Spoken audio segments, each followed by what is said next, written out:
All right, so now for the moment we have all been waiting for. All right, so here we have Stephen Gates tonight. He is the creative director for Starwood Hotels. How many people were here for his last presentation? All right, so you have a nice crowd here. Yeah.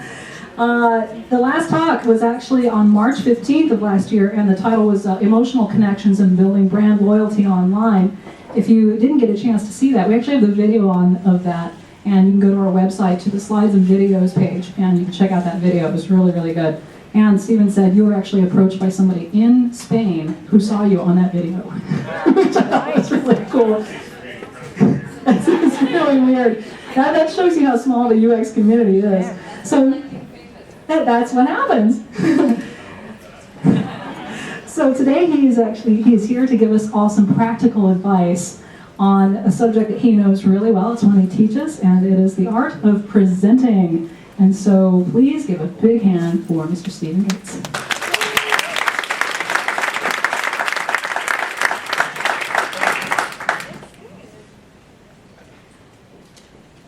Probably the last person that needs a microphone.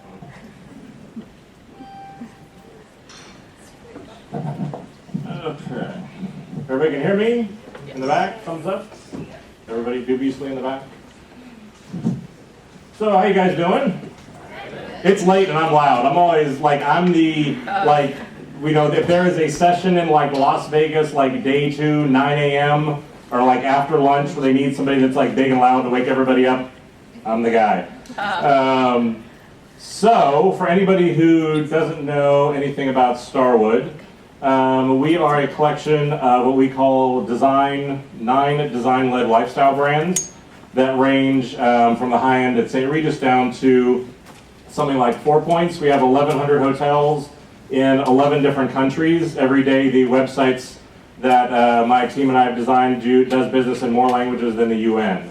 So Starwood's claim to fame is that we do have more luxury hotels in more countries than any other company in the world.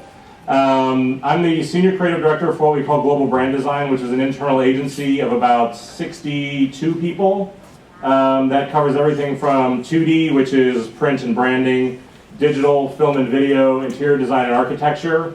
And I just simply joke we have an agency, and I finally found the perfect gig because I have 9 clients who can't fire me. I also lead Starwood Preferred Guests, which is our rewards program, as well as Starwood Corporate, so it's 11 brands in total. I did want to take just a real quick detour for anybody who didn't see me last time, or anybody who did, to just kind of cover off against 2 quick projects that we've launched in the not too distant future. The first one was for our 4 Points by Sheraton brand. This was a brand that for a long time was a very kind of North American-centric brand, and it was something that used to look like this. Whenever that was launched, I don't know, 6 or 7 years ago, the concept of doing something that was that simple of search was revolutionary at the time. Obviously, as you can see by the site, it didn't age terribly well as consumers and everything else have changed, so that was a site that we recently redesigned and relaunched into this, where we wanted to keep the idea of doing simple search, especially at a time when booking modules seem to be something just short of like quantum mathematics. We did want to put something where you just put in where you want to go and hit search. If there's nav, they're just single words. It was trying to really reinforce the idea of simplicity. The other project that I spent most of last year doing was for a brand that's very close to my heart and probably the one of ours that I relate to the most, which is for W Hotels. This was a ground-up rework of the visual language and all the touch points that are associated with that. And really, whenever we started doing this work, we started with the logo, which is probably one of the most iconic logos that we have. And as we started to design it, we came up with a visual system that was really based on pieces of geometry of the logo. And then taking those kind of pieces of geometry, what we could start to do was to then actually use that to inform the visual language and what we were doing with that. The other thing that we did was we were really inspired. I mean, W has incredibly iconic hotels. If you've ever been to Barcelona, you know, the W that sits out on the ocean there in the Mediterranean, everybody who goes there either is staying there or wants to stay there. You know, there are a lot of hotels in Taipei and a lot of other places, the London Leicester Square. We're about to open the Paris Opera House. These are incredibly iconic design hotels, and we wanted the visual language to be informed by that. So even something like the color palette was taken from the colors that are used in our hotels And that then started to help inform kind of what the design was. And I think we wanted to take a much more aggressive stance on design, and we wanted to really focus the brand. For a long time, W was about cool, which sounds great until you actually have to invest the money and the resources to keep up with cool as a category. So we also narrowed the brand down to design, music, and fashion as really the 3 passion points. And so, this is now something we do at events. We're a major sponsor of W Fashion Week, and just a real quick video that gives you an idea of kind of what the brand is all about now.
So after we did that visual language, the other really important thing that we obviously had to do was to redesign the website. And I think that whenever we went to redesign whotels.com, we didn't want to create another hotel website. There are too many of those out there already. We wanted to create something that was really, really different. And obviously when you talk about being informed by design, music, and fashion, we wanted to take a much more editorial direction. And we wanted to do something that was really different. So whenever you come to the page, it is a long tail page that has a lot of content on it. W was the first brand that we actually started a Twitter feed for as an independent brand. I had a very, very strict policy that we were not going to get on Twitter or anything else, so we actually had something to say, that we were not going to be one of those brands that just simply got on Twitter so we could put it on a deck for the board of directors and said, hey, we're on Twitter, and then we didn't have anything else to say. Because that is a brand interaction and it's not a good one. So W was the first one that actually had its own independent Twitter feed. We pull happenings from Facebook. And a lot of different things like that. It's also the first one really that we started to design from mobile backwards. We have made a fundamental design shift that we designed for the W mobile app first, and then a lot of that thinking was then taken back and put into the website instead of the other way around. Partially from a client standpoint, but also from an internal standpoint, when you design for mobile, it's usually about innovation and simplicity, which are 2 things that most websites in the world need more of. And so whenever you do that, it does lead to a lot better thinking that then we can then take back into the website. It is also, by doing a long tail page, does cater to the fact that in a lot of ways the concept of a traditional fold is dead or dying. And because our old websites would stop about here, so it was great, except I had half a dead screen. So mobile is also a really big part of our thinking. That's all great. None of that's why you showed up today. So, talk about presenting. There are a lot of people who are really good presenters. I was never one of them. I have a very, very clear memory of a child in, I think it was 3rd grade, where I needed to get up in front of the class and talk about who my hero was. Petrified. Could not string 3 words together. Horrible at it. I can hear that mic's getting a little loud. So I am not somebody who was natural at doing this really well. I've spent probably the better part of the last 20 years figuring out how to do it well. And just to show you how obsessive I've gotten with that, it's not only studying presenting, I've studied sports psychology, I've studied comedians, I've studied movie directors, I've studied police interrogation manuals. I'm not kidding. Anything that that really talked about the psychology of one person dealing with somebody else. And that can start to lead you in a lot of really interesting places.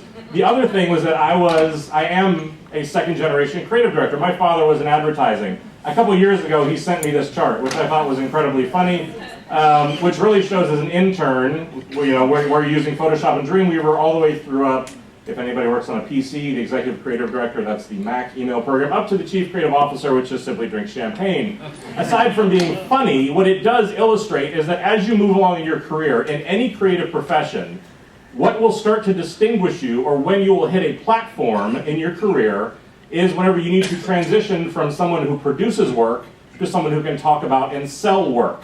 Those are two distinctly different skills. And I realized whenever I got out of college, I sucked at the latter. And that drawing was only going to be able to take me so far. So that as you move up, that's what a creative director's job is. Your BS is more industrial strength than everybody else's. You can go through, look, this is the no holds barred, like behind the scenes look at things. I'm fully aware of the fact that that's a lot of what you do. It's about spinning, it's about pitching, it's about ideas for the work. That if I'm doing my job well, and if I present really well, what that creative looks like shouldn't matter. Because by the time we've gotten to that point, you are so convinced that I have heard all of your problems, I have reflected all of your thinking, and that if anything on the screen starts to look like that, you're done. You're mine, good night, thank you, through the hoop, gotta go. And that's just the way it is. If you don't do that, a lot of times that's why you see clients who start to act like that bull in the china shop, because they want to try to find that thinking in the creative. They want to find something they can relate to. They want to find something they can hold on to. So, I'm just going to break this down to a couple simple parts. The first is just simply talking about the nature of presenting and what does that mean. Talking about the setup or the things to do before you present. The actual presentation itself, something that I lovingly call putting baby in the corner, which is how do you deal with problem clients, which is certainly a large part of any creative endeavor. And the aftermath. What happens after you present? So, let's start with a simple question of what are you really presenting? And I think this trips a lot of people up. You know, look, if you've got spreadsheets, you can go and show up and present that. If you do anything creative, if you work at an internal creative team, if you work at an agency, you're selling. Selling is a fundamentally different mentality than simply showing up and putting something up on a wall. Because I need to convince you of an idea. I need to get you bought in on something. If I'm just going to simply show you something, that, like I said, fundamentally that's just structured very, very differently. And so then, really this is the question I always ask everybody, of what are you selling? Anybody, somebody. I know you guys are, nobody. Okay. Wow, rough room. Look, you're not selling creative. At the end of the day, as a creative director, as anybody who's going to stand up in front of a client, you're selling two things. You're selling confidence and you're selling trust. You're selling at the end of the day that whatever it is, you're going to give me $1 million for a website, you're going to give me $10,000 for a campaign, you're going to give me something that is going to succeed, that you trust that I have the vision, the ability to execute something, that you are going to go home, you're going to be able to pay your mortgage, your kids are going to go to school, the dog is going to go to the vet, whatever it is, that's what you're selling. Because I can have the greatest idea in the world. If my client does not trust me, if my client does not sign off on it, it never sees the light of day, and it doesn't matter. So that's the biggest thing to think about, is that it really is, how do I get a client to trust me on an individual project as well as long term? Because that's what great presenters do. They really imbue you with that sense of confidence that you can really trust them. And the thing to think about is that trust is an emotion, which starts to get into psychology. And emotions can be used to manipulate audiences. Any great presenter, and if you think about it in any medium, a comedian, a TV director, a movie director, politics, Steve Jobs, anybody who you can think was a great presenter willfully manipulates their audience through a narrative and through a series of emotions. The interesting thing is that as you start to think about it, you become aware of it, you start to see it a lot more. The other really interesting thing with that is that, like I said, everybody does it. It's just how tuned into it you are. The reality is also, I've been doing it to you for the past 10 minutes. Because, and like I said, this is full disclosure, I wouldn't normally tell you guys this. Whenever I showed up, I've got 45 minutes to present. Why the hell am I going to spend the first 17 slides talking about old work? Why am I going to burn that time? I'm doing it for two reasons. One is because I know a decent percentage you may have seen me talk last time. I know at the time that was the highest rated speech that this group had had. So by showing work, I can take you back to where you were emotionally the last time you saw me. It's a good connection. It's a good jumping off point. It's something. For those of you who haven't seen me, I've got 5 minutes to prove that I know what the hell it is that I'm talking about. I want to show you brands that you've heard of. I want to show you work that you hopefully think is pretty good. so that that way I don't have to spend the rest of my time and you're actually tuned in and open to what it is that I'm saying. From there, I'm going to have a big reveal. So that's going to be the big idea that I'm going to talk about, the idea that this is selling. And I'm going to do other things to humanize myself. I'm going to talk about my childhood. I'm going to talk about that time in 3rd grade. It's a true story, but I'm going to talk about it because it humanizes me and everybody can connect with that. There is nothing that I do when I stand up in front of a group that is not a willful manipulation of what it is that I want you guys to think and do. That's what I said. See, the problem, I give this as like a 3-hour class to everybody in brand design. If you work in brand design, you have to come and do this, which is great. It sucks for everybody that works for me because then they know all my tricks. But that's the thing, is like there was not a slide in this presentation that was not structured in a very, very specific way to manipulate my audience into where I want them emotionally and where I want them thinking. So that's why I said the reason why I started with that work, the reason why you start with the humanizing story, is because I want to become a relatable figure and I want to become somebody that you lend credence to. That's why I said it is a willful manipulation for doing a group like this. So from that, I think it's very easy to say it's about trust and confidence. That was a brief glimpse at kind of quickly how do I try to establish it with this group. I think it's very easy to say you go self-confidence. It sounds very touchy-feely, it's fantastic. We can write, everybody can tweet about it, it's great. But the reality is that there are a lot of very, very subtle things. A lot of what I think for being a great presenter is about psychology, and it's about doing subtle things and being aware of what's going on around you in a way that maybe you weren't before. The first thing is the fact that whenever you want somebody to trust you, you need to make sure that you're on the same page. And the reality is that as creative people, in general, we do have the ability, whenever you talk about a concept and you talk about a design, you can picture what it's going to be in your head. I've never told this story with my wife actually in the room, so this is going to be an interesting way to see how this ends up. The way that I always categorize this is that, inevitably, we bought a new house a couple of years ago. And we're those obsessive people who aren't going to buy anything until we find something we like. Big downstairs space, we want to put bookshelves down there. I find these really nice bookshelves that I really like. So inevitably I go to my wife and say, I love these bookshelves, I'm going to get them for downstairs. Of course, her immediate response to me is, I hate it, no way. I spent the next 6 months wearing her down. Kind of going like, I think these are really great, I really like these, I think these are really great. And so finally, I think just to shut me up, she said, fine, buy them, like just whatever. So they come and I assemble them, I put them up on the wall, and she comes home and I triumphantly stand there waiting for the big reveal, and she walks in and she goes, oh, I love them! And you can hear 2 years of my life go flying away. Because the reality is that the difference between us is the fact that I can look at that bookshelf in a store and in a catalog, and I can envision it in the space. She can't. It's not a deficiency, it's just you have to realize that not everybody is wired the same way that you are. And so I think this is one of the fundamental things, especially for whenever you have to present like UX work. And that was the biggest thing. Like I walked out of that session last March and went to Turn to Glory, and I was like, look, I really think this is the next thing I want to present about. Because believe it or not, you guys are worse off than copywriters. Yeah. I mean, like I've never had a client who went running down the hall and was like, whoa, the wireframe! I'm gonna pin it on the wall to show it to my boss. Sorry, like not my world. But I think that's the thing, is like you are presenting something that is incredibly hard to relate to. And that's the problem, is how do you then tell a story about this and present it in a way so that it does become relatable to people, and so you can also do it in a way so that people can see it. This is where, like the W site, this is where how the W site starts, with a sitemap.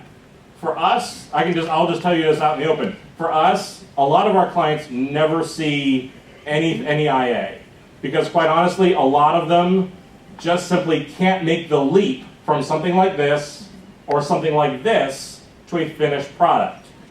We do spend a lot of time getting to know our clients. Like if you work internally as an internal group, you've got it made.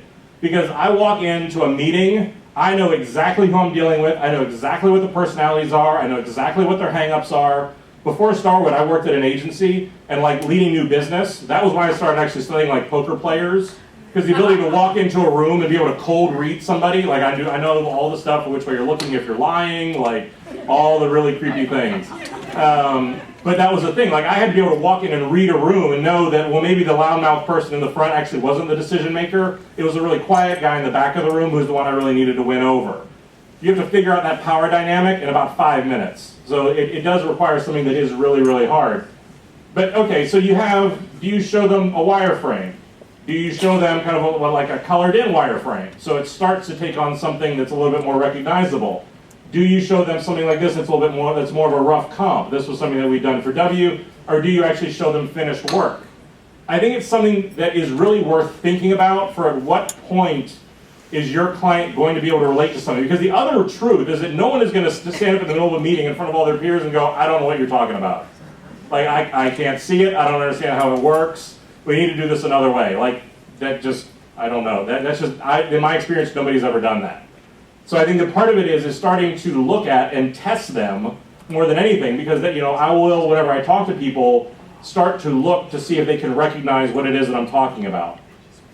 And so I think there are a couple of things to think about, because at the end of the day, if I want somebody to trust me, I have to make sure that they understand what I'm talking about. So the first thing I'd say is understand if your clients can see it. If they can't, the first thing is consider, when do you show them any kind of a visual? Do you show them a sitemap? Do you show them a wireframe? Like, where along that kind of continuum that I showed is the point when they're going to start to register? I do have clients, I can show them sitemaps, I can show them wireframes, no problem. They can handle that without a problem at all.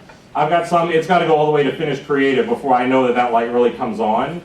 And for us, it's a little bit of a game of chicken, but for the ones that we show finished work, then we go through a really extensive requirements process to make sure that we're talking to them, to make sure that we understand what it is that they need, to document all of that, to really make sure that we're not just kind of like, hey, I think it looks good.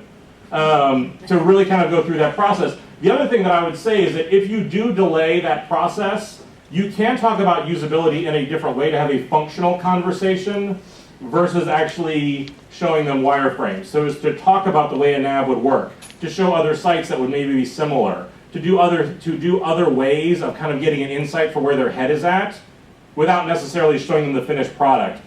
A lot of what this presenting trick is going to be is that there's not a magic bullet for this, because every client is going to be different. The most important thing that I will tell you, without a doubt, whenever your group walks in, everybody in my group knows this. We speak with one voice. The analogy that I always use, imagine you're getting on an airplane. Two pilots are standing there in the door the way that they normally do. They greet everybody. They are arguing about how to land the plane on the other side of the trip. They're on two totally separate pages. How psyched are you going to be for the next 4 hours? How confident are you going to be that I'm going to arrive alive on the other side of this experience? It may be overly dramatic. Clients are no different. Because again, if you're selling trust and confidence, the thing is that your entire group needs to be on the same page. If you're undercutting each other, if you're disagreeing, you're not selling that we all are on the same page and we're going to deliver this. It's a very subtle thing, but it can make a huge difference. The other thing, like I said before, is that when it comes to being a good presenter, there's no magic bullet. The other reason for that is that if I handed a blank piece of paper to everybody in here and I gave you a creative problem, there would be, I don't know however many people are in here, number of different solutions. The reason why is the exact same reason for what goes into being a good presenter. And every creative that works for me, I am innately aware of the fact that what makes them good are the experiences that they've had in their life, the baggage that they bring with them, and everything else that they can then put into their work. Being a good presenter is no different.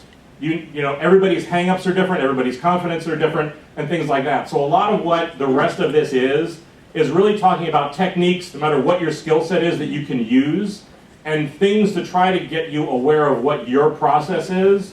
Because it's just like when you create. I spend a lot of time with my designers really kind of saying, like, look, what do you do when you have good ideas? Did you have music on? Did you not have music on? Were you here at work? Like, did you have your sunglasses on? Were you standing on your head? Were you, because if you can do that, you can start to replicate that a lot more quickly. You can get to ideas much more quickly because you understand what your creative process is. So the other thing that I think is incredibly important really is the fact that any good presentation should be a story. And just to give you guys a ballpark, about 25% of my time on every project goes into me figuring out what that story is. I think there are a tremendous amount of people, a lot of designers, a lot of UX designers, everybody who spends 98% of the time on the work, and then it's like, crap, I have to show it to the client tomorrow, let's put in a PowerPoint, put in some transitions in there, and run in the room. Well, the problem with that is then you are truly presenting. You aren't crafting a story. I was incredibly lucky to have a mentor at my last agency, huge, big Texan guy, was on the cover of Adweek riding a horse, was a real character. We worked on American Airlines, and one of the things that he did was we had to do an ad for American that was about new routes from JFK to Heathrow. And so we came up with this ad that was like, it was a clear blue sky with the contrails, like the white smoke behind the planes, formed a Union Jack. Cute, simple, nice visual. And so he came to me and he said, this is great. He goes, how are you going to present it? It's like, I'm going to walk in the room and show it to him. Like, do I need to draw you a picture or what are we going to do? And he goes, well, like, who's going to relate to that? He said, no. He said, what you're doing? He said, you're driving to work one day, and I lived in Dallas at the time. He goes, it was a clear blue Texas day. American was your favorite client, so they were on your mind. And whenever you were driving past the airport, one of the big 747s landed, and you see the contrail was behind it. You looked up, saw that, instantly the idea hit you. You ran back to the agency, you comped this up, and now you have this idea here for them. He goes, if you were the client, which one of the two stories you heard would you have bought off on? So I think that part of what it is that it is, how do you make material relatable? How do you tell a story? And just like any good story, any good presentation should have three very distinct parts. There should be a beginning where you set up the characters, where you talk about what it is that we're going to do. There's an intro to everything.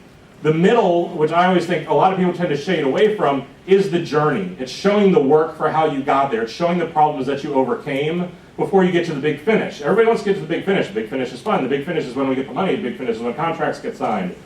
But I think there's a tremendous amount of value that can be given to kind of showing the story in your arc for where you went along the way. And so, you know, the analogy of a story is one that I often use just because I think it's something a lot of people can relate to. Again, any great presenter, if it's somebody, you know, think about a TV show or a movie, there's a very deliberate series of actions that goes on with things like that. The other thing I think is really important is to be incredibly clear about what is it that you're selling. What is the concept that you're trying to get through? Because at the end of the day, a great presentation is just like a great ad. You want me to do something. You want me to approve something. You want me to sign off on it. You want me to say it's a good idea. You want me to give you feedback. But what is the one thing, whenever you walk out of that meeting and the client turns around and you say, what did I just show you? What is the one sentence that I want them to repeat? So I think making sure that you're incredibly clear on that is important. The other thing is whenever you talk, I think a lot of times, especially for digital, we get really guilty of like talking in anagrams and talking in abbreviations and a lot of other things. Instead of doing that, talk in actual business benefits. Instead of saying something like it's going to improve click-through, do a little work and figure out that click-through may mean $10 million more.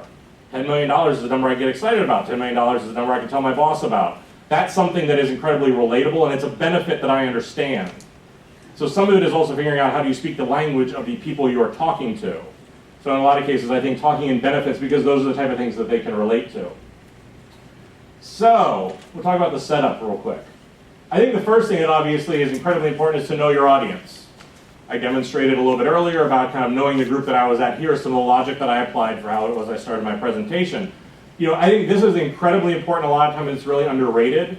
Like I said, if you work for an internal team, you have it so much easier because you know who you're presenting to. If you work for an agency, it's creepy how much you can find on like LinkedIn about people or Facebook. Like, you know, and you know, who hasn't had a new coworker that you didn't go and Google just to see what it was they'd done before? But invest the time to understand. You know, look at what kind of books they're reading. Look at what type of articles they did. If they have a Twitter account, what are the things that they're talking about? There's a tremendous amount of insight in there that you can use in your favor for how you want to talk to somebody and for kind of the things that you know that they're going to key on. The other thing that I'm a huge fan of is the fact that any presentation with me is like Thanksgiving. I get to control where you sit. And the reason why this can become incredibly important is this is a meeting room, and I've got the table here, and there are two people. I've got these two clients. These are two clients. They love kind of like have side conversations. They love to be on their BlackBerry. They love to kind of talk to each other under their breath. The problem with that is when they're doing that, you're not looking at me. And that's the thing, is you have to become a tiny egomaniac, hopefully just for the meeting, and then it's over, if not bigger work issues. But the problem is that whenever they do that, you're not paying attention to me. You're distracting the rest of the group. And whenever you're doing that and people aren't paying attention, it's also for the fact that I'm demonstrating that I can't really kind of control the room. You're not feeling confident in what I do. So the one thing I'll do is whenever you come in, I'll ask those two people to actually sit on either side of me because I'll use the physical space in front of me to get them to not talk. Because if you're actually going to have a conversation in front of me, one, they're just kind of bigger personality issues, but for the fact that I can actually control that room dynamic by just simply rearranging where people sit. It's the other thing that I'll also do is that if I walk into that and it's actually a bigger table that has like 15 chairs around it, I'll take 7 of them, I'll put them against the wall. I'll roll them into the room next door. Like, I'll actually kind of force that you have to sit also near me. I'll get to why that's important later.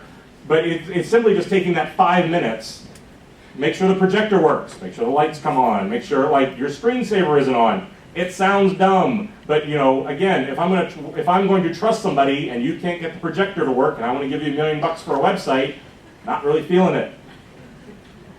The other thing that we do a lot of, especially for bigger meetings, is to make the meeting an event. Because if you think about it from a client perspective, you're running a gauntlet of meeting after meeting after meeting that all look the same, they all sound the same, they all blur together. It's why people get home and go, how's your day? And you go, fine, what'd you do? Nothing. Nothing was remarkable about it. If there is something that is an important meeting, if there's an idea that I really want to sell, my group will spend a whopping 20 or 40 bucks. Go buy some flowers, get some food, a little bit of candy, light a candle, put on some music, do something so whenever you walk in that room, this isn't like every other meeting. This is something so that from the moment you walk in, you know, quite frankly, that I give a shit about what this job is. That even from that point, you know, I've gone that extra step. So from before I've said a word, before I've shown a slide, before we've done anything, they're already in a better place, they're more receptive to what it is I have to say, and that subconsciously I'm already demonstrating that this is something that is important to me. There was a woman who headed up Weston for like 22 years, her name was Sue Brush. When we redesigned Weston, we went in, we put on some flowers, we did like little icebreakers, we had some foods that were in line with the brand. Until the day she quit. She talked about that was the best meeting that she'd had in 22 years at Starwood. And it cost me $32.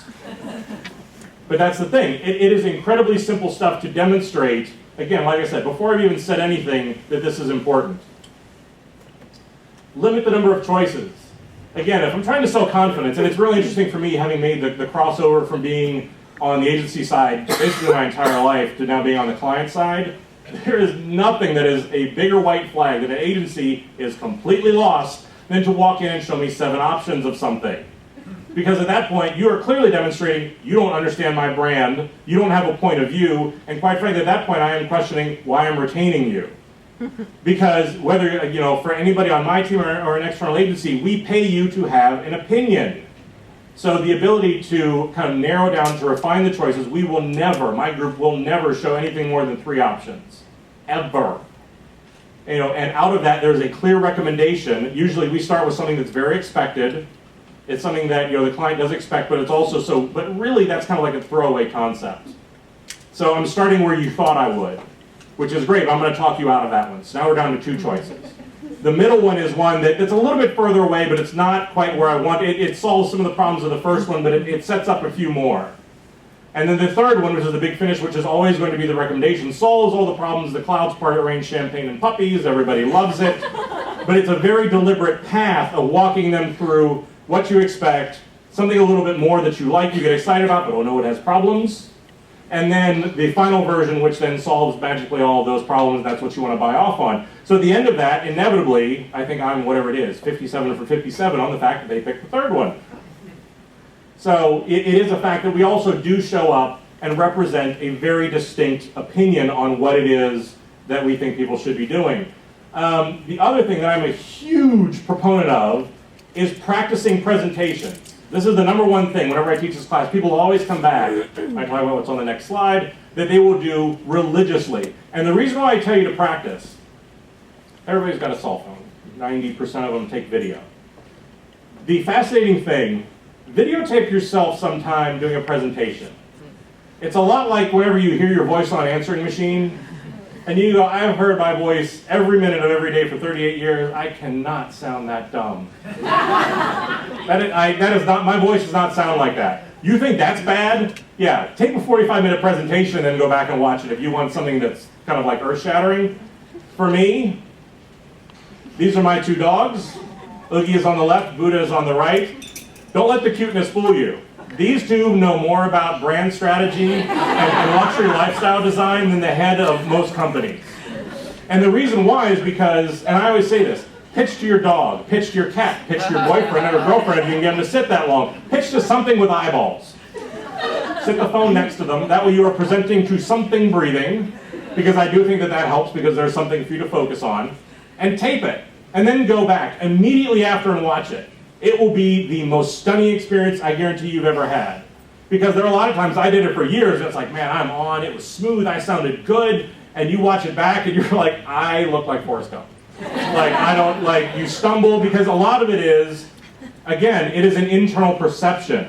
Because as I'm standing up here talking to you, I'm actually thinking about what's on the next slide. I'm thinking about the points that I need to make sure that I cover off on. I'm not truly paying attention to what it is I'm saying on a second-by-second level with that kind of cold analytics of watching something back. So the biggest thing I would tell you to become a better presenter is to take your presentations and tape them and play them back. I think also because you can get a real good sense for how good of a storyteller are you. Is it something that at the end of it you would buy off on? I mean, you want another really stark experience, like play it for your mom. Like, that's hysterical.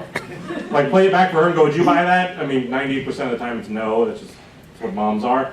But that's one of the things I would really tell you to become a better presenter is to practice. So when it comes to actually doing presentations, one of the sneakiest things that I do, like I said, after I give this class, that everybody then tunes in on, is the fact that physical space and proximity is actually incredibly important in presentations. There is kind of just a simple psychological tenet that if you are within inside of 4 feet of somebody, this is psychologically and subconsciously very uncomfortable because you're inside of 4 feet away from somebody, so you're inside of their personal space. So whenever I present, it's why I don't stand here, because you would be kind of weirded out for the entire presentation. I'm not done picking on you. We'll be back later. But the inverse of that is that anybody who is 12 feet away from me, so probably about the back row back, yes, for everybody who starts waving at me, if you're more than 12 feet away from me, that is what's considered disconnected space. That means that you are far enough away from me that by physical proximity, you feel that you can tune out just because you're far enough away from me. I'm probably not paying enough attention to you. So it's one of those things when you present in rooms like this, it becomes much harder. My gestures tend to become much bigger. I tend to be louder. I'll actually call out people in the back of the room because I know that there is a physical proximity between me and my audience that I have to overcome. It also means whenever I do something like I go and present to our board of directors, it's a huge, I don't know what it is, 25-seat conference table. It also means that I do not stand at either end of that table. I stand in the middle. Because at that point, there's probably no one who is more than 12 feet away from me whenever I talk. So that just the simple psychology of where you are versus where you position yourself is incredibly important and will lead to you being in that sweet spot somewhere between that kind of like 4 feet and 12 feet away from somebody. Just, again, like I said, out of physical proximity, that it does help people to pay attention to you. We'll come back to like evil ways you can use that in a little bit later. The other thing that, like, the number one thing that I hate, and if you think about it, are people that do see and say presentations, because, like, honest to God, if I wanted the audiobook, I just would have bought that.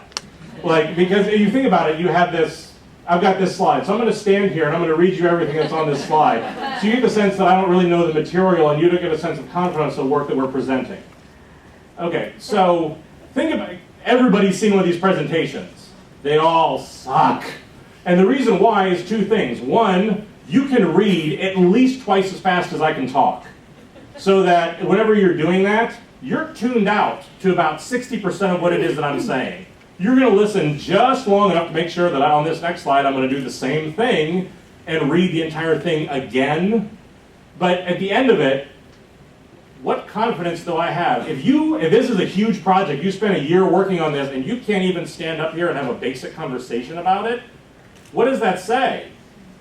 So I'm a huge proponent that never do see and say slides. It's why you'll actually see on all of my decks, especially the ones that you see here, like on this next slide, they tend to be incredibly copy light because I want you paying attention to me.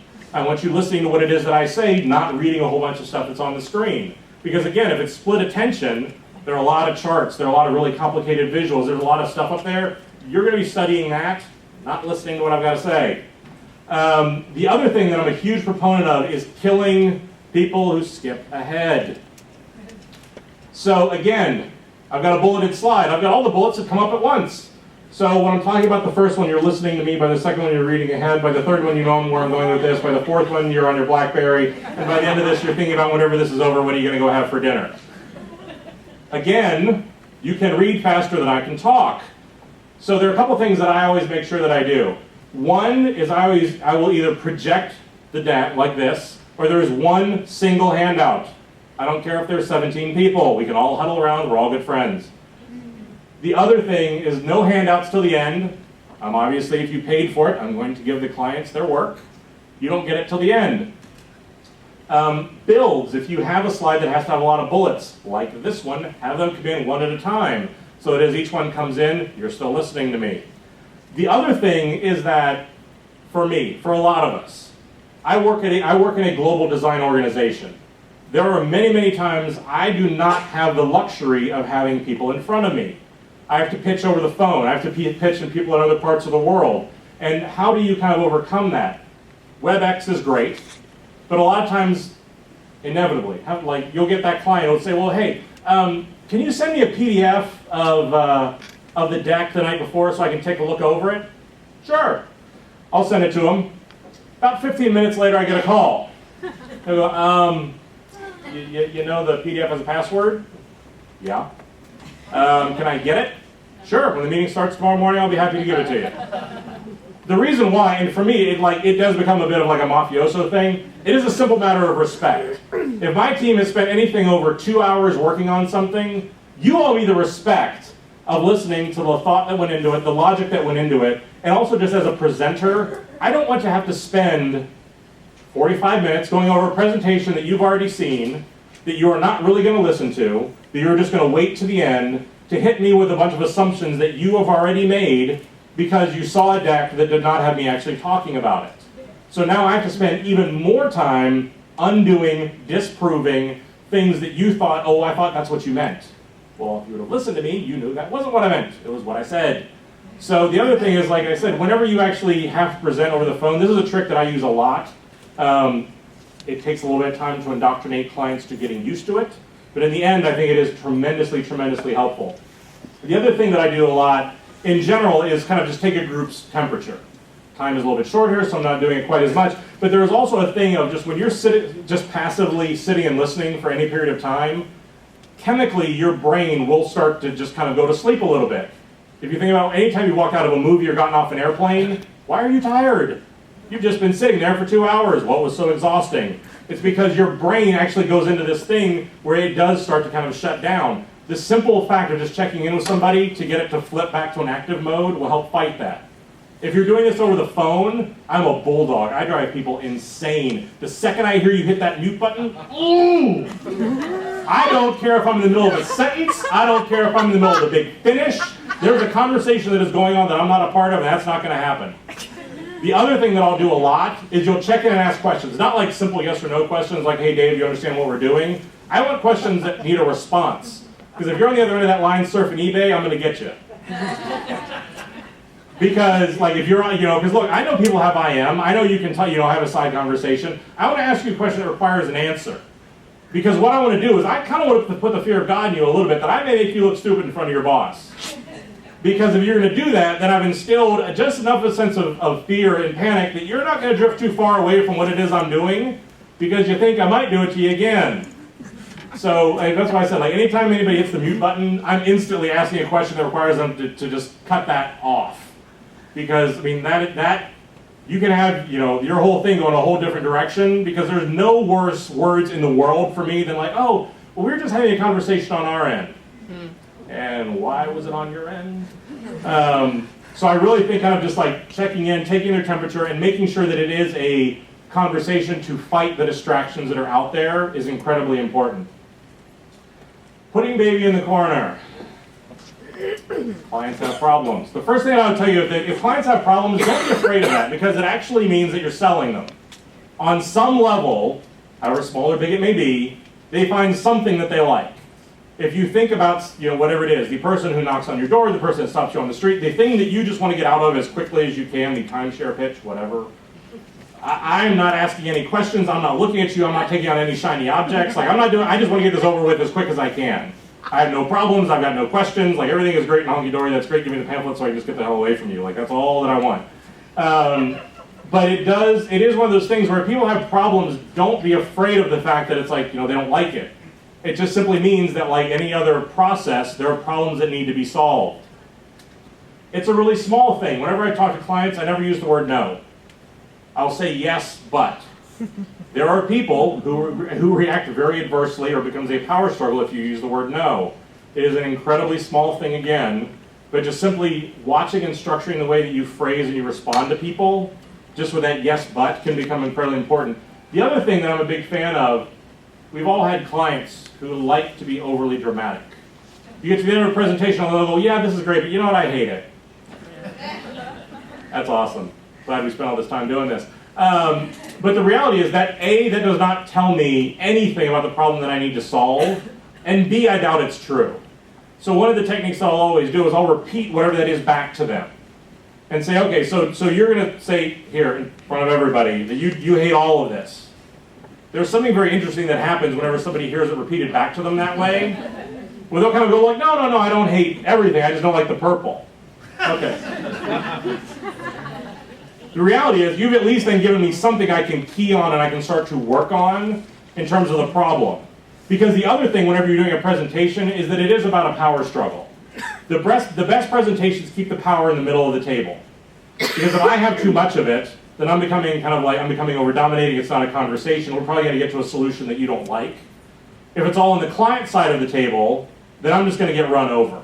Like I'm just going to turn into like an order taker, and that's not going to be good for anybody. So the ability to kind of keep that power in the middle and keep a dialogue open, nothing is black and white, everything's always gray, is incredibly important. And so I think, doing simple things like that for repeating it back to them, because also part of it, you need to see if they have the spine to actually say like, yeah, no, I really do hate everything. If they do, then maybe there's a bigger problem there. But just the simple ability to do that will start to give you some kind of an edge that you can work on, some kind of an insight that you can go after. I think that can be a really important thing. The other thing, I mean, everybody has those clients where it's like all of a sudden you're going through the presentation and then they want to talk about some other idea that they've got. There's some other way. There's some site they just saw. J. Crew was doing some really cool thing. My wife was on AOL. Dog just sent me some link. Like, there was something that all of a sudden they want to talk about, which is great. Awesome. Love it. Love everything about it. Want to be it for Halloween. But the problem is, it's not what I'm here to talk about. I've got an hour. I've got 45 minutes. I've got a half an hour. More than likely, I've got a presentation that's going to come real close to that time. And then there's a time to talk about it at the end. I don't have 20 minutes to kind of go down this rabbit hole and kind of indulge this, this thought triple of what this is. So the thing that I'll always do is try and nip that in the bud as quick as I can. It's not that it's a bad idea, not that I don't love it, not that we aren't going to do it, not that it's not going to win us every award in the universe. I just don't want to talk about it right now. So the ability to just simply kind of say, love it, it's a great idea. If we can just kind of hold that to the end, or that just like that's another meeting, because I need to get that control back. Because again, it's that power play, and if it's all going to their side, all of a sudden they're the presenter, I'm in a lot of trouble. The other interesting thing that you can do with that 12-foot, 4-foot thing is you can use it to a really kind of sneaky advantage. The one thing that you'll find whenever you're presenting in a bigger room, or sometimes even a smaller room, anybody that's going to give you problems is going to sit the farthest away from you that they can. Because if I'm going to be, cause a problem, it's like why everybody's emboldened by the internet. I don't have to look you in the face whenever I say it. So they're going to sit as far away from you as they can. The thing that I do every single time is I stand every time I present. And the reason why I do that, gotta pick on you again. You're sitting in the back of the room and you've been a problem the entire time. You're sitting back there, you're cracking jokes, you're making little comments. I'll actually walk back and stand right next to him whenever I'm talking, because I do want to get inside of his personal space. I do want to, in a lot of ways, quite honestly, physically intimidate him to get him to stop, because he's screwing up the rest of this presentation, he's getting everybody else off track, and he's undermining the confidence I'm trying to build. So in a lot of ways, you'll see whenever you do that, and I get right over here next to him, all of a sudden he doesn't have so many problems. And again, it's a time that I can also use to talk to him and say, look, I understand that you've got problems. We can address those some other way. Like, this is something else that we can do. Now, anytime I do that to a client, now my entire group rolls their eyes. But the other thing that you can do is a lot of times if you have clients who are insecure, I have some clients, I need to tell them what they think. I need to tell them what they believe. So if I walk over here, I put my hand on his shoulder, I can have a side conversation with him, I can kind of give him a little bit of special attention to say, are you okay with what it is I'm pitching? Do you get all this? Do you have any concerns? You can kind of console them with that, again, with that kind of physical proximity for that. And by standing, it allows me to dynamically edit that physical space. Because if I was sitting in the middle of the table, and all of a sudden I've got a problem, and all of a sudden I leap up and run to the end of the table, the game's up. Everybody knows why I just did that. But well, if I can do it while I'm talking, and in general it's the same thing whenever I'm pitching, I do tend to move around a little bit, just to camouflage the fact that if I do need to do it, if I do need to move, and if I need to go down there and talk to him, it's not incredibly obvious. So it's like I said, even the way that I kind of move around a room is very, very deliberate, because I want to come back and I want to use that later. So you can use that personal space to kind of your sneaky advantage to get kind of really close to people. The other thing that I'm talking about is after the pitch, because I think this is a lot of things that people just don't think about, and kind of the aftermath after that. Because the reality is that a lot of times I'll see great meeting, everybody loved it, a lot of heads nodding, a lot of backslapping, everybody loved it. They go away, and all of a sudden the next day there are all these problems. All of a sudden we don't like it. All of a sudden it's not as good as what we thought it was. Well, the reality was, if you watch that power dynamic, what it was that that person had to go talk to their boss, the CMO, the CEO, whoever that was, and they had to actually then present your idea. And the reality is that most of the time the decision about a project is not made in the meeting you're in. It's made in the meeting after the meeting. And so what I need to do is I need to make sure that I construct my deck in a way. I need to make sure that I talk in a way that that client can then become the salesperson who understands the concept and can go pitch it to their boss. It's the same thing with digital I talked about before. We get real happy about using like acronyms and like we're cool. We know the cool, we know the coolest new site. We know all this stuff, and we're just going to put it out there. We're not going to explain it because that makes us sound cool. We like to be cool. Cool is good. Cool, that's what people pay us for. But the reality is, what you're doing is you're making your client feel stupid, because again, nobody's going to stand up and go like, "Look, I have no idea what that acronym means. Can somebody explain that to me?" So you're going through an entire pitch, doing an entire explanation. You're putting all this work in to arm somebody with something that they do not understand. You're making them feel insecure. And so whenever it's their turn to then go pitch that work, they're not going to do a good job of it because they don't understand it. So again, it's okay to just kind of, even if you do slip and use an acronym to say, does everybody know what that means, or to explain it, if you're talking about something new, to kind of just go that extra mile to explain what it is. Because I do think that does lead to a couple other important things. One is that not everybody may understand how things get done. And something to think about, if you're doing your job really well as a creative person, you're going to turn your client into a tiny crack addict.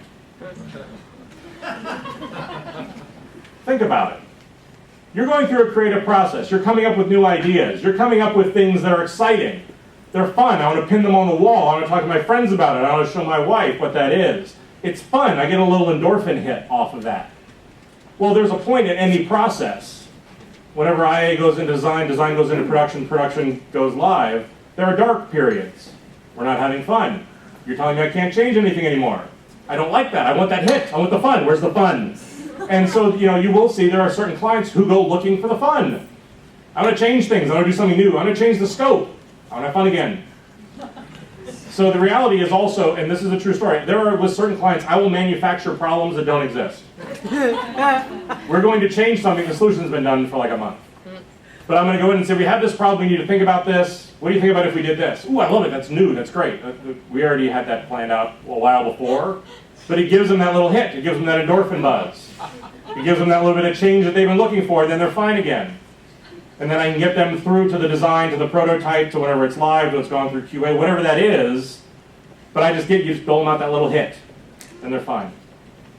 But the other thing that I think is really important when you do that, this was a document that I've used for years that really just was a visual display of what's going to happen over the next 9 months.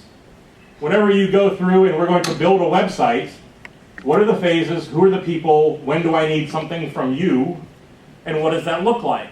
Because again, I need to start setting up a roadmap for that project so that you have confidence in what it is that I'm talking about, but also so there are no surprises and I can figure out how to handle you. This was actually a slightly bigger document. It had this large kind of chart that went through and kind of mapped out everything with like simple questions and stuff like that. But there was a document that went around along with it that defined like what's a user profile, what's interaction design. Whenever we're going through the build process, what are the steps that we go through, what are the things that we do? And this was a document that, I don't know what it was, 20 pages? But going in and being able to show somebody what it is that we're going to go through, be able to give them something they can refer back to so they understand where they are in the road and kind of what that expectation is, stops them from getting the jitters. It allows them to talk about things in a way that they're confident about. Whenever their boss comes to them and says, why is that website launched? There's something you can pull out and go, we're just here. And I think that can go a really long way. The other thing that I'll tell you that I think is really important, just beyond a singular presentation, is the ability to be a teacher.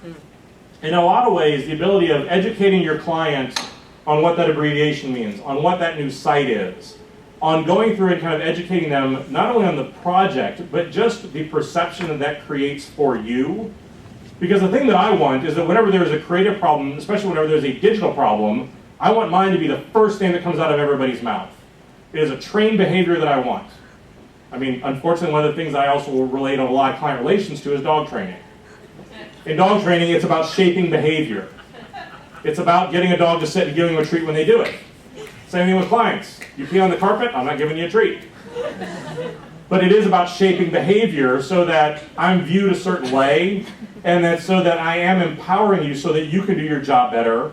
You feel better about the interactions you've had with me. I'm giving you information you can use in other places, so you feel like your career as a whole is going somewhere. But like I said, those are the things that then actually will start to, it will change the perception of you as a person. It can change the perception of an entire department. But think about how can you actually use these interactions to become a teacher about what it is you're presenting and not just simply standing up there and kind of conveying what the information is. So I can't believe I got through that in almost a little over. 2 minutes to the sign of death down here, which it says done in huge letters. So any questions? Pretend if you never could present to your clients in the room and it was only on the phone. Yes. Do you have some So tips? the question was presenting that I only present over the phone and they're never in the room. Ever.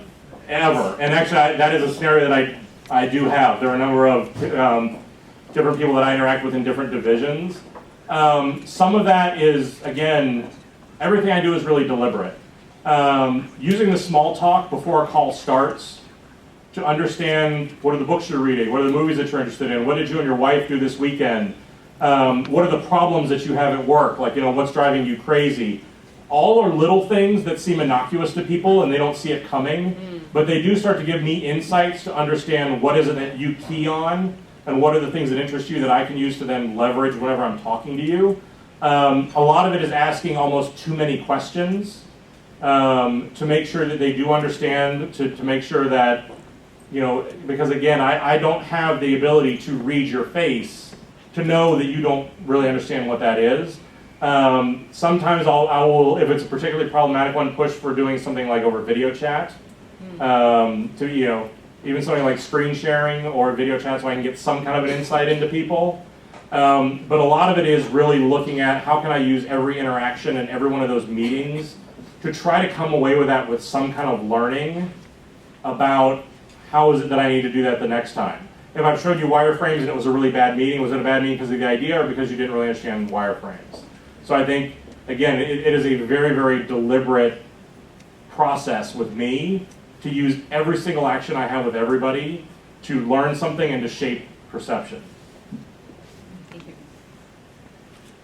So you said that when you present an idea, you like a good idea and a better idea, and the best idea.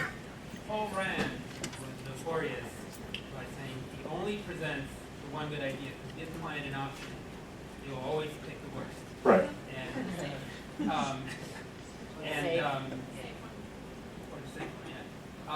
And he said, plus the way you sold it to the client is like, well, you paid me to come up with the best idea. Why would you want to hear what I don't think is the best idea? Right. So the question was around Paul Rand, who used to present a single idea. I mean, I guess I could make the argument that Paul only presented one idea. Maybe he could have presented three and been a better salesperson. But I think it's, look, the reality is it's a higher wire act to be able to do that. You have to be able to walk into that room with a perception. I mean, Crisp and Porter built an entire agency on that. Didn't work out too well for them in the end.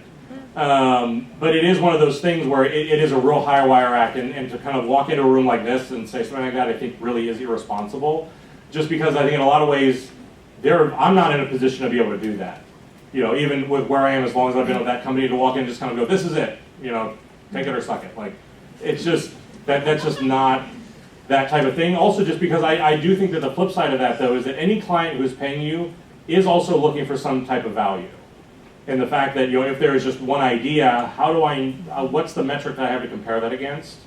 So it's like I said, I think it can be a high wire act that it can work really well, or it'll just completely go up in flames with probably not much in the middle. I believe you suggested this topic initially. When you came in here, how did you use your principles to figure us out and give us the best? So the idea was, whenever I suggested this topic, whenever I came in here, what did I use to kind of figure the group out? So I did. I originally suggested the topic just because I've spent a lot of years, and only recently have I started to work with IAs that I thought could actually present. And it's because and it's like I said, I think there's also just a distinct disadvantage in the fact that you're presenting stuff that people don't want to pin up on a wall. Like, it's not as sexy as a comp. A lot of what it is, whenever like I'm presenting to a group like this, I am watching how many people are checking their BlackBerries. I'm watching how many people are taking notes, especially like people in the back of the room more than 12 feet away from me. If you see people start to drift off, I may start to talk louder. I may make a joke.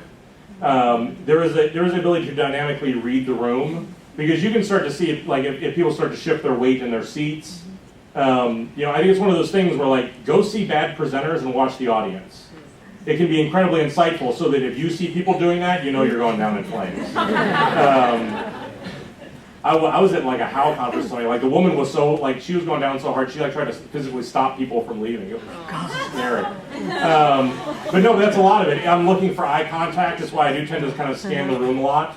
I'm looking to see if heads are up, and a lot of it is then it's like I said, a lot of what it is that I'm presenting, I spend a tremendous amount of time making sure that it's applicable to everyone. I don't want to talk about something that is so specific that it may appeal to just a really, really small segment.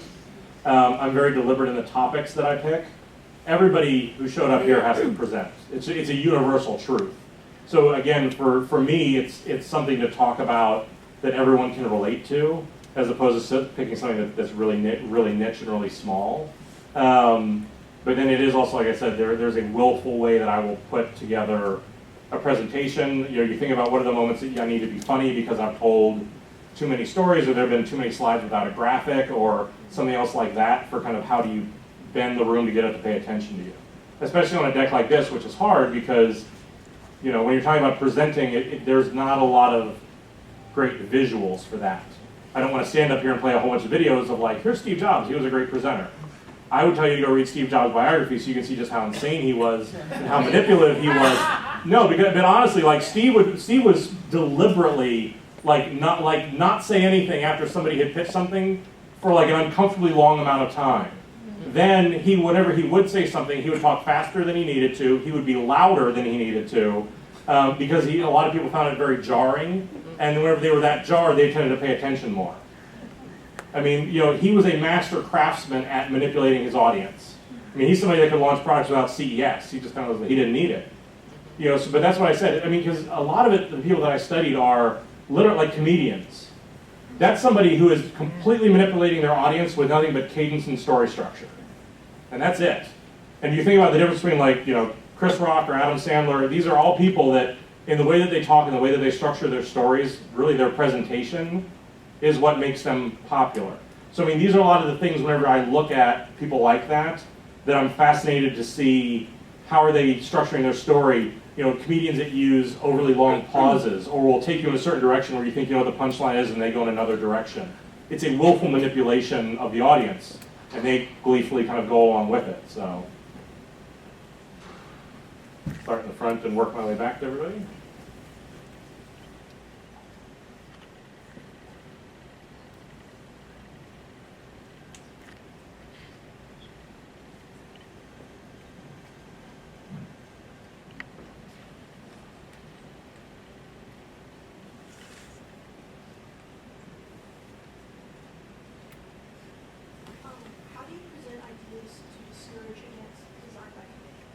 So the idea was how do you present ideas to discourage design by committee? I think a lot of it is even in the way that I will present creative, there is a very deliberate set of choices. So it's a smaller Chinese menu. I think a lot of it is, again, knowing your clients, and if you have somebody that wants to kind of get everybody's consensus, control how you get feedback from them. Because if there's a client that wants to design by committee, you don't get to go home and think about your feedback. We're doing it in the room. Because it's a conversation that I want to be part of, it's a conversation that I want to control. I don't want to give you the opportunity to go off and show it to a bunch of other people, and then everybody kind of, their opinions come together, because that's something that needs to be a conversation. So a lot of it is, again, kind of controlling how and when you communicate with people, so that whenever I get to the end of that feedback with them, there is an agreed upon solution, that this is what it is we're going to do, this solves the problem that you brought up as a group. And some of it is kind of speak now or forever hold your peace in those places, and then you kind of over dramatize what changes after that meeting will mean. Because if we do that, then all of a sudden we're 16 weeks behind schedule because you had an extra piece of feedback. Not quite that bad. But. Oh God, Mary has a question. I'm a little disappointed. I didn't get an amen out of you the way I did the last presentation. Oh, Tammy. Sorry. I was like, I got religion. I was going to ask you, one of the things I loved about the last presentation is you speak in a very simple way, and simplicity is elegant, and it's a common language that everyone speaks. It's not IT speak, it's not IT speak, it's not creative speak. So that, I think, creates commonality among the team.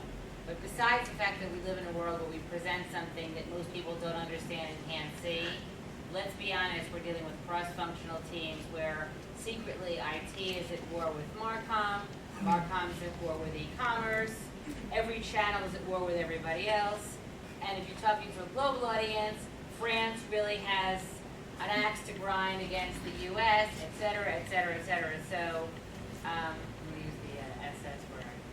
So it's a shit show. So basically, that's the subtext that's happening Now background. it's a meeting. No, and as incredible as the level setting and the psychology that you're setting up is, which is very powerful, what do you do at the end so they don't go off and have their secret wars? So when you put up that thing that says questions, the discussion happens in the room, Right. not when they go out and they have their separate strategy meetings about how they're going to kill each other. Right. So the question was about politics in an organization and how you deal with that. I think there are a couple different ways you can do it. One is you're the guy that shows up with the biggest stick.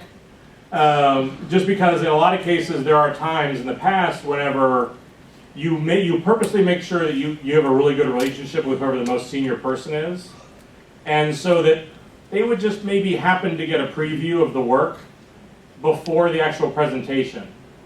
Maybe you then tell them what you think the problems are so that you're sure that wherever you go in there, you have their backing, and you know that if any of those landmines come up, the guy with the biggest title is the one who likes what it is you're doing, because then everybody who has the smaller title tends to get in line behind that. Politics are an incredibly complicated thing in companies. I do think that a lot of it is also, again, taking the time to understand where those friction points are. And in a lot of ways, which ones do I care about? Some of them I may care about and I may need to humor because it's going to get me somewhere. Some of them I may care about, but I don't really want to humor because it's going to become a distraction. There are pluses and minuses that come with building and burning every one of those bridges. But again, I think it is also setting a very clear direction that whenever I'm presenting and we're talking about this work and it comes to creative, it's coming through me. And I'm the person that is responsible for it. I'm the one that at the end of the day has to answer for it. Because the reality is at the end of the day, nobody remembers any of the stories. Nobody remembers why something didn't get done. Nobody remembers why you had to change something. Everybody just remembers the work. And that's the one thing that I always constantly remind everybody of. Consumers don't understand like 2.0. They don't understand politics. They understand the site that's in front of them. And I think some of it is reminding people, like in my case, we need to adopt a guest-centric way of looking at design, and we need to take a guest-centric way of the way that we build things. People do not understand corporate structure and politics. They don't understand the way that finance categorizes something, which is why you put it out there. So I think there are a lot of different ways you can manipulate that. Well, last time you showed how with Weston, you went all the way out because the CMO said, don't go to the middle, Stephen, go all the way out. Right. And you also show the business results. So I think if you build a track record where those two are in alignment. Yeah, you know, and that's the thing is, I mean, the more you have a track record of winning, you know, there are a bunch of conflicts, and I'm the guy that came out on top. The more those conflicts tend to get tamped down. Yes. But in that case, you know, that was a more idyllic situation because I had a single client. There are situations, you know, whenever I do things, there are multiple stakeholders. Those are the things where I want as few cooks in the kitchen as possible. And again, I may go to the guy with the biggest stick, I may go right to a CMO or CEO or whatever that is. And that's the point where the fact that I've leveraged these presentation skills, the fact that I've made these meetings fun, like even our CEO will every single time will walk into a meeting with me and smile and go, you know, this is my favorite meeting of the day. That is a 5-year process that pays off for me whenever he does that. It is a deliberate way of every time that I work with him or any kind of senior management. It is fun, it is interesting, it is visual, it is not finance numbers. You know, so instantly whenever he walks in the room, he's in a certain mindset. He wants to be there, he wants to be engaged, but then he also wants to help me. This is fun. So again, I've used a lot of little interactions leading up to that for the point when I need to take a withdrawal against that and use it to my advantage. I think we have time for one more. I'm happy to stay around after too, so. Describe a little bit more about the idea of going in with, say, those 3 solutions, because as you said, it doesn't make sense to go in with 7. Right. But as far as going in with 3, do you tell them in advance you're going to present 3? Yes. Because if you just start going in and they're not so much interested in the first one, you could sort of maybe lose their confidence. Right. So the question was about going in with 3 solutions. Yeah. Again, for me, there's a story that binds this whole thing together. That whenever I go in, I'll start by setting it up and talking about this was the problem that we were asked to solve. You know, these are the type of things that we understand are really important to this project. Because what I want to do is I want to set up themes. Again, it's a lot like comedy. Good comedians will continue to tie jokes back to a bigger theme. It's the same thing here where I want to set up themes that I'm going to continue to reference back to the entire time. I want to show you how what it is that I'm presenting to you solves these problems. I don't want there to be 16 of these. Maybe there's 2, 3, maybe as many as 5. So whenever I start that story, those are the characters that we're going to put on the stage. Those are the things that need to get solved. The first one, and I would deliberately say, you know, look, we're going to walk you through what our process was. Our process isn't always pretty. A lot of times we start in a very expected place, but we need to go through that process to kind of get to someplace else. So I start that story in talking about how whenever we started, this was kind of the first idea that we came up with. We think that it addresses those business themes in this type of a way. But at the end of the day, you don't really hire me to do what's expected. So you want us to start pushing. So we started to think about these certain issues that were raised with this first design. And that first design is then the setup for me to go into the second one. So I can then kind of build on where it was that I came from. The second one, now I can start to talk about these problems that have been created that we've gone through our process. How do we solve those? What does that new design do? But then again, how does that tie back to those overall themes? But as we went through that process, we saw that still wasn't really perfect. Because part of what it is that I do want to present 3 ideas. I want to take them on that journey. But in some way, I do want to show the other 2 ideas as being flawed. Because in some ways, I do want to subtly discourage them from picking those.